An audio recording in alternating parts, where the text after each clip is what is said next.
बीते रात करीब 10 बजे मुलमुला आदर्श ढाबा ले खाना खाके मोटरसाइकिल में सवार निकले 35 वर्षीय नारायण दास, 25 वर्षीय राजेंद्र, 21 वर्षीय संजू केवटला रायगढ़ ले बिलासपुर शिवरी नारायण पामगढ़ मार्ग से होके चलैया बस ले तीनों युवक मन सामने ले जा टकराए, जेमा गजेंद्र और संजू के मौका में ही मौत हो गई। बस के ड्राइवर हा मुलमुला थाना में सरेंडर करीस,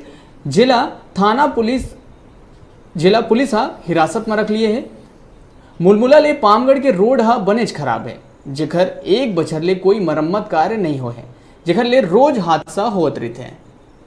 कल दिनांक 7/7/2019 के रात्रि 9:30 बजे बस क्रमांक महाराजा ओडी 17, हिंदी में अंग्रेजी दोनों बताऊं क्या, 17/C 0074 के चालक के द्वारा अपनी बस को काफ़ी तेज़ गति एवं लापरवाही पूर्वक चलाकर सामने से बाइक मोटरसाइकिल हीरो स्प्लेंडर क्रमांक CG11AC 7309 में बैठे सवारी को ठोकर मारकर एक्सीडेंट करने पर चोट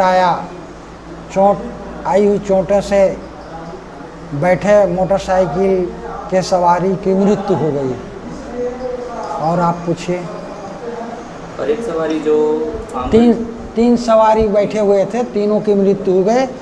तीनों मृतक का नाम है नारायण दास मानिकपुरी, ग्राम सिल्ली। दूसरा का नाम है गजेंद्र उर्फ रिंकू कश्यप, ग्राम सिल्ली। तीसरा मृतक का नाम है संजू केवट, ग्राम रिजदा, थाना मस्तूरी, जिला बिलासपुर के निवासी हैं।